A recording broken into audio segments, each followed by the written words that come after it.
அனைவருக்கும் வணக்கம். இந்த இடத்துல நான் வந்து ஒரு ஆட் மேன் அவுட்டாக இருக்கிற மாதிரி எனக்கு இருக்குது. ஏன்னா மாமாவும் சரி ப்ரொடியூசராக இருந்து அரசியலுக்கு வந்திருக்காங்க. அம்மாவும் சரி சின்ன வயசுலேருந்து சின்ன வயசுனா கல்யாணத்து ஆரம்பத்துலேருந்து அப்பாவோட பல கதைகள் கேட்டிருக்காங்க. எல்லாத்துலேயும் இருந்து அரசியலுக்கு வந்தாங்க.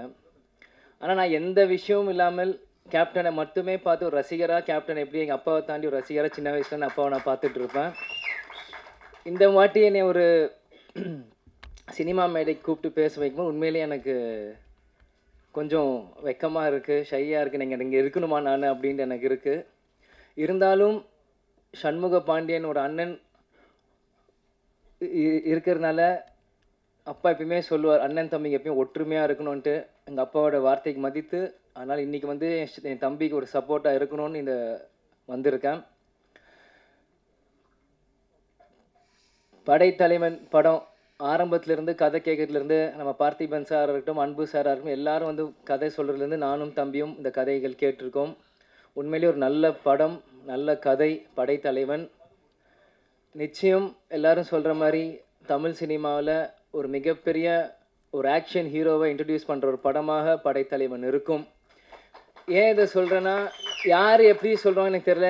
நான் எப்பயுமே சொல்லுவேன் எல்லா மேடையிலும், எங்கள் அப்பாவோட ஃபஸ்ட்டு ஃபேன் நான் தான் அப்படின்றது தான். கேப்டன் பிரபாகர் அப்போ இருக்கும், இந்த விஜய பிரபாகர் பிறந்தேன். அதனால் எப்பயுமே நான் ஃபஸ்ட்டு ரசிகர் அப்பாவுக்கு நான் தான் சொல்லுவேன். அதே மாதிரி ஷம்முக்கும் ஒரு ஃபஸ்ட்டு ரசிகராக நான் தான் சொல்லுவேன்.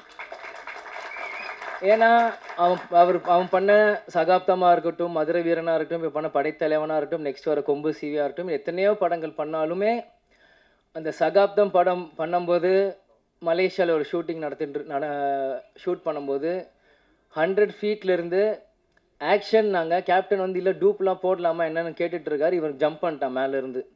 எந்த பயமும் இல்லாமல் ஒரு 19 வயசு பையனாக இருக்கும்போது எந்த ஒரு விஷயமும் இல்லாமல் அங்கேருந்து ஜம்ப் பண்ணிட்டாப்புல. ஸோ அப்பாவுக்கே வந்து பயம் வந்துருச்சு. என்ன நீ பார்த்து குதிச்சிட்ட, நான் டூப் போடலாம் ஏதாச்சும் ரோப் கட்டலான்னு நீ பார்த்து தைரியமாக குதிச்சிட்ட அப்படின்ற போது ஷம்மு சொன்னாப்புல, கருப்பணிலா படத்தில் ஹெலிகாப்டர் நீங்கள் ரோப்பே இல்லாமல் தொங்கிட்டு வந்தீங்களே, அது எங்களுக்காக பண்ணும்போது உங்கள் மகன் நான் வரும்போது உங்களுக்காக நான் 100 மாடியிலும் குதிக்கிறது எனக்கு என்ன, எனக்கு எந்த அச்சமும் இல்லை, உங்களுக்குள்ள அதே ரத்தம் தான் எனக்குள்ளேயும் ஓடிட்டு இருக்கு அப்படின்னு ஷம்மு சொல்லும்போது உண்மையிலே அந்த இடத்துல நான் வேந்து பார்த்தேன். அதே மாதிரி சகாப்தம் ஒவ்வொரு ஷாட்டுமே தம்பி எப்படிலாம் ஃபைட் பண்ணியிருக்கான்ட்டு எனக்கு தெரியும்.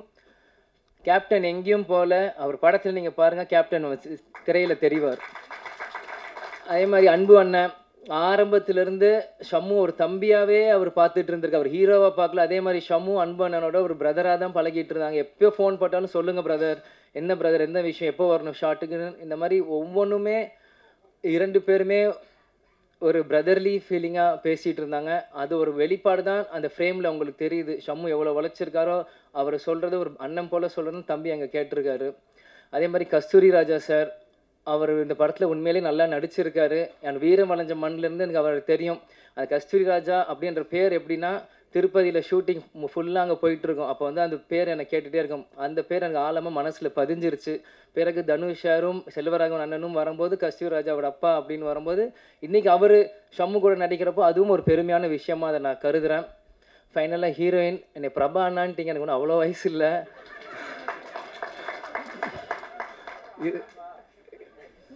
நீங்களும் இந்த படத்தில் நல்லா நடிச்சிருக்கீங்க. கேப்டன் நீங்கள் பார்க்க ஆஃபீஸ் வரும்போது உங்களை நான் சந்தித்தேன். உங்களுக்கு என்னோடய பெஸ்ட் விஷஸ். நீங்கள் பிரபா ப்ரோ இல்லை இந்த மாதிரி எல்லோரும் கூப்பிடுங்க. இன்னும் அதனால் எல்லாருக்குமே இந்த நேரத்தில் என்னோட நன்றியை நான் தெரிவித்துக் கொள்கிறேன். கடைசியாக கேப்டன் ஃபேன்ஸுக்கு ஒரு வரப்பிரசாதமாக இருக்கும். அந்த கடைசியில் அந்த கேப்டன் கண்ணு காமிக்கும் போது எனக்குலாம் அழுக வந்துருச்சு. ஆனால் எல்லாமே கண்ட்ரோல் பண்ணிவிட்டு சிரித்த முகத்தோடு நிற்கிறேன். நான் அரசியல் மேடையில் சொன்னது தான் டிஎம்டிகே 2.0 ஸ்டார்ட் ஆகுதுன்ட்டு. அது ஒவ்வொரு இடத்துலையும் நீங்கள் பார்ப்பீங்க. வெறும் அரசியல் மேலே இந்த சினிமாலையும் டிஎம்டிகே 2.0 அப்படின்னு ஸ்டார்ட் ஆகுனா இன்றைக்கி ஷம்மு ஒரு பக்கம் வருவாப்பில், நம்ம கட்சி ஒரு பக்கம் வளரும், நம்ம நினச்ச கொள்கைகள் ஒரு பக்கம் வளரும். கேப்டன் விட்டுட்டு போன பணிகள் எல்லாமே நம்ம ஒன்று விடாமல் செய்வோம். அது சினிமாவாக இருந்தாலும் சரி, மக்கள் பணியாலும் சரி, அரசியல் இருந்தாலும் சரி. அதனால் எல்லாமே இன்றைக்கி நாங்கள் இங்கே நிற்கிறோம், இந்த மேடையில் இருக்கிறோம். எல்லாத்துக்குமே அது காரணம் எங்கள் அப்பா, எங்கள் கேப்டன் மட்டும்தான். அவர் இல்லாத இந்த நேரத்தில் மக்களாக நீங்களும், பத்திரிகை நண்பர்கள் நீங்களும் என்னோட தம்பி உங்களோட சண்முக பாண்டியனை நீங்கள் வளர்த்து விடணும். அரசியல் மேல முதல்ல கேப்டன் வந்து நீ போ அப்படின்னு சொன்னார். அப்போ வந்து என்னோட தொண்டர்களும் ரசிகரும் கூட இருக்காங்க, தைரியமாக போன்னு சொன்னார். அதே மாதிரி இன்னைக்கு சினிமா உலகத்தில் சண்முக பாண்டியன் வரப்போ மக்களும் பத்திரிகை நண்பர்களும் டெக்னீஷியன்ஸ் கூட இருக்க நம்பிக்கையில் இன்னைக்கு சண்முக பாண்டியன் உங்களுக்கு முன்னாடி நாங்கள் அமைச்சிருக்கோம். நாங்கள் எந்த ஃபிலிம் எந்த ஷூட்டிங் நாங்களாம் வரமாட்டோம், உங்களை நம்பி அமைச்சிட்டோம். இனி அவர் உங்கள் ஹீரோ. கேப்டன் எங்கள் சொத்து இல்லை, பொது சொத்து. அந்த பொது சொத்தோட வாரிசு சண்முக பாண்டியனும் உங்கள் சொத்து.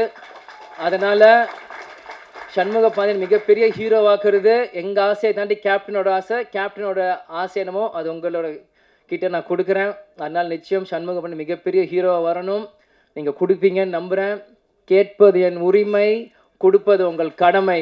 திரும்பியும் சொல்கிறேன், சண்முக பாண்டியன் மிகப்பெரிய ஹீரோவாக வரணும். கேட்பது என் உரிமை, கொடுப்பது உங்கள் கடமை.